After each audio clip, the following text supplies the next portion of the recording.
bom que você está aqui. Hoje eu queria compartilhar com vocês mais uma impressão de leitura do livro Solaris, de Stanislaw Lem. Esse livro eu tomei conhecimento da existência dele pela divulgação da própria editora e porque algumas pessoas dos canais literários receberam ou compraram. Eu ainda não vi nenhuma resenha, vi um ou outro comentário sobre ele, né? E aí eu acabei me interessando. A premissa eu achei bem legal, mas também uma coisa que me chamou a atenção foi a nacionalidade do autor. É polonês, então a gente fica muitas vezes dentro desse ciclo de autores americanos, do Reino Unido.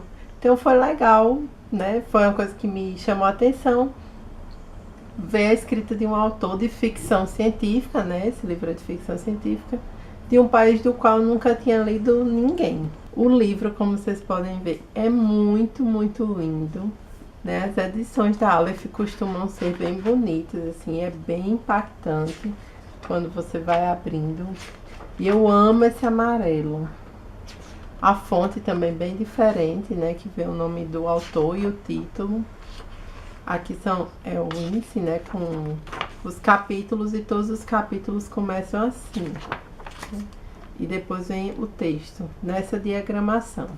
Uma coisa também legal de dizer é que, embora essa edição seja nova em folha, a história é de 1961, né? E quando você vai ler uma ficção científica, é uma coisa muito importante de se fazer, é ver o ano em que ela foi escrita.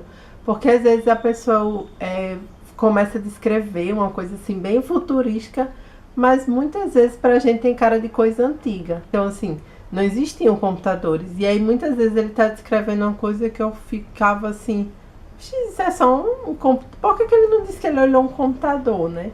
Uma coisa com tela e tal, meio estranha. E aí eu fui olhar a data em que esse livro foi escrito e aí tudo fez sentido. Então uma dica também quando você vai ler ficção científica que não seja um lançamento, é você ver o ano em que aquela história foi escrita. Bom, a premissa da história, né, contando um pouquinho mais para vocês, é que um psicólogo chamado Chris Kelvin vai para um planeta chamado Solaris, que dá na minha história, que esse planeta ele tem um oceano que tem um comportamento meio estranho. Alguns cientistas defendem que esse oceano é vivo, né, que ele tem vida, outros dizem que não, que é apenas um comportamento físico.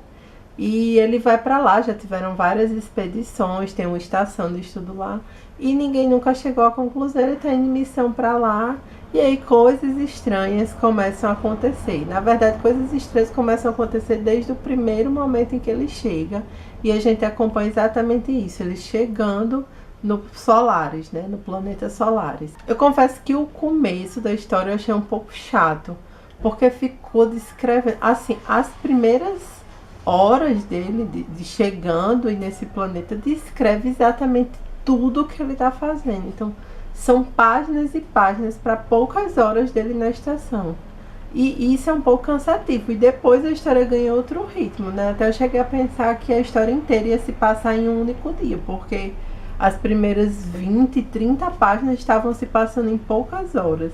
Mas aí depois a história ganha outro ritmo e a leitura fica mais fluida e vão tendo mais acontecimentos num período maior de tempo. Uma coisa também legal de notar é que o Chris, né, nosso protagonista, ele vai descrevendo com estranhamento o comportamento dos outros cientistas que já estão lá na base, mas ele também tem umas reações muito estranhas, porque se eu chegasse num lugar e as pessoas estão quebrando o protocolo, estão agindo de maneira estranha, que não é comum, eu acho que eu não teria a reação que ele teve. Acho que a maioria das pessoas não teria, até porque como ele é o narrador, a gente também acompanha os pensamentos dele, né? O que é que ele está pensando, o que é que ele está achando daquela situação. E o próprio comportamento dele eu já achei meio estranho. Uma coisa também que é legal nessa ideia, é muito diferente, mas eu vejo muita gente critica o Tolkien por ser muito descritivo. Eu não acho o Tolkien descritivo porque ele está criando um mundo diferente, que tem leis próprias. Então você precisa se ater um pouco em certas descrições para que a pessoa consiga realmente visualizar, consiga realmente entender o espaço, a ambientação, as leis que regem o mundo da história. né? E como vocês podem ver, não é um livro tão grosso, mas que traz dentro dele a ideia super inovadora de um planeta que tem um oceano, que talvez seja vivo, que talvez tenha consciência, e a própria estação, né, onde os cientistas estão. Você tem que saber como é que é. E às vezes as descrições eram tão pontuais, tão com poucos adjetivos, algumas coisas ele nem chegava a se ater para descrever, que eu não me situei muito bem no espaço da história, né? Assim, eu não entendi bem qual era a estrutura da estação. Às vezes ele estava num lugar, entrava e saía de salas e em corredores, e eu não entendia muito bem para onde ele estava indo. Eu só sabia que, ele chegou em tal lugar, ele saiu de tal lugar. E mesmo as características desse oceano que ele descreve bem, ainda eu fiquei com a sensação de que ainda não foi o suficiente para que eu realmente conseguisse visualizar, né? Em nenhum momento eu senti assim, agora eu estou conseguindo na minha mente entender bem, visualizar bem, né? Ter uma imagem mental desse oceano. Mas claro, como também é uma ideia tão diferente de tudo que a gente já viu, eu não tenho nenhuma referência, né? Se alguém vai descrever um animal que existe ou baseado em algum animal, né? Você já tem uma ideia. Você não precisa se ater, né? Então, se eu quero, numa história, descrever um elefante, eu digo, era um elefante muito grande. E a pessoa tem uma referência de elefante, só faz pensar nele grande, né? Ou era um elefante sem presas. Você pensa no elefante, que você já sabe como é, e pensa nele sem as presas. Então eu já tenho uma referência e eu posso então descrever pouco. Mas se eu vou falar de uma coisa que ninguém nunca viu, eu sinto falta de mais descrição para que eu possa criar uma imagem na minha mente. Mas eu sei que isso é uma coisa totalmente pessoal. Muitas pessoas não gostam, acham chato, acham cansativo e não querem descrição, né? Então é uma coisa minha, mas pode ser que você aí ache o que eu tô achando uma dificuldade na leitura, para você seja exatamente um ponto forte, que vai fazer você gostar mais ainda. Uma coisa que também eu senti durante essa leitura é uma variação do ritmo, né? Lembra que eu tinha dito que eu achei o começo meio chato, depois ficou interessante, então eu senti que tinha momentos em que tinham várias coisas acontecendo e tinha momentos que não tinham nada acontecendo. E isso eu não acho que foi um erro, um defeito. Eu acho que foi a intenção do autor mesmo, porque a gente oscila entre momentos que o Chris está pensando, refletindo sobre a situação, lembrando de momentos, analisando, fazendo planos, e em momentos que ele está executando ou realizando alguma tarefa. Então é um ritmo próprio da história, não é uma falha, né? Uma coisa também bem legal é que é um livro de ficção científica, mas ele tem características de suspense e de terror, né? Como eu disse, coisas estranhas começam a acontecer e o autor consegue passar essa tensão, né? Esse suspense fica... Mas o que é que está acontecendo? Você fica junto com o protagonista, né? O que está acontecendo? O que será que é, né? E as descrições fazem você sentir aquele clima de tensão, de suspense mesmo. Mas uma coisa ruim que eu não gostei foi do final. Você fica, né, dentro dessa tensão, o que é que tá acontecendo? E quando a explicação chega, eu fiquei um pouco... Não, a explicação do que está acontecendo eu até gostei, mas o desfecho, né? Depois que você entende o que está acontecendo, a decisão que o protagonista toma e o que ele faz, que leva à conclusão da história, eu não gostei, assim, foi um pouco frustrante pra mim, tipo, caramba, isso tudo pra... tá bom, então. Então, me corrigindo, não a explicação do que está acontecendo me incomodou, mas o final mesmo da história, né? A decisão que o protagonista toma diante da descoberta final e do desfecho. Uma coisa muito legal desse livro é a caracterização dos personagens, né? Não só descrição física, mas o comportamento dos personagens é muito coerente. Como eu disse, são situações estranhas, as pessoas estão se comportando de maneira estranha.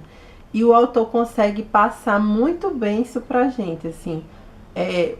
Ele mostra os personagens e você consegue saber que aquilo que ele está fazendo é estranho pro perfil daquela pessoa, né? E isso é muito legal, né? Eu acho que ele... Não, antes disso, porque tem todo o trabalho do escritor que não fica dentro do livro, né? É um trabalho que é só dele. Então todo bom escritor monta todo o seu personagem, entende como ele funciona, sua história de vida, suas características, tanto físicas quanto psicológicas. e nem tudo tá escrito no livro, mas dá pra ver que a construção dos personagens foi muito boa. E também não é à toa que ele escolheu para protagonista da história um psicólogo, né? Então eu acho que até isso mostra o interesse do autor pela área, talvez, que tenha feito ele construir personagens tão bons. Embora a gente não se aprofunde no personagem, o que é mostrado dele dá a gente a sensação de que a gente conhece todos os personagens que aparecem na história muito bem. E são personagens também muito distintos entre si e que vão ter, cada um vai ter uma reação diferente a problemas, a conflitos, a morte, a situações que você sente que são maiores que você e que você não sabe como resolver, a frustração de tentar resolver a situação e não conseguir. Cada um vai reagir de uma maneira diferente, mas ao mesmo tempo coerentes com o que eles são.